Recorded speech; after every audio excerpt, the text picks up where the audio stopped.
June and Jennifer Gibbons, the silent twins. June and Jennifer Gibbons barely talked to anyone except each other for nearly 30 years. But then, one twin died under mysterious circumstances. Not long after their girls reached speaking age, the parents of June and Jennifer Gibbons realized that their twin daughters were different. Not only were they far behind in peers in regard to language skills, but they were also unusually inseparable, and the two girls seemed to have a private language that only they could understand. The Gibbons family was originally from Barbados and had immigrated to Great Britain in the early 1960s. Though the family spoke English at home, young June and Jennifer Gibbons began to speak another language, believed to be a sped-up version of Bajan Creole, an English-based Creole language spoken in Barbados. The two would become known as the Silent Twins for their unwillingness to communicate with anyone except for each other. It wasn't only a singular dialect that kept the girls isolated. The twins were the only black children in their elementary school, which made them the target of constant bullying, which only deepened their dependency on each other. The bullying got worse, which caused the girls to cleave to each other even more. By the time the girls were teenagers, their language had become unintelligible to anyone else.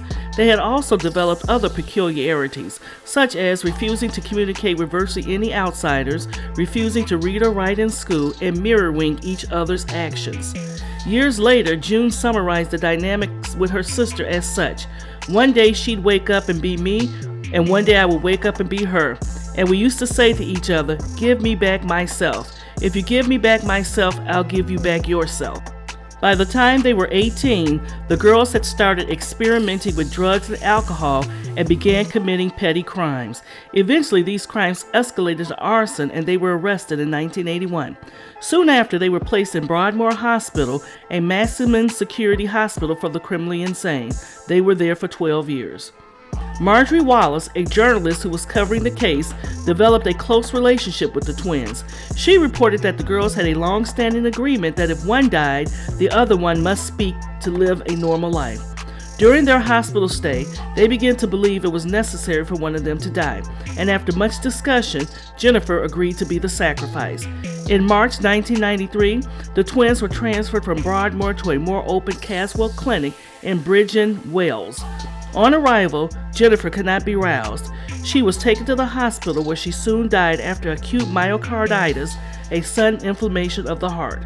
While Jennifer's untimely death was certainly shocking, so was the effect that it had on June.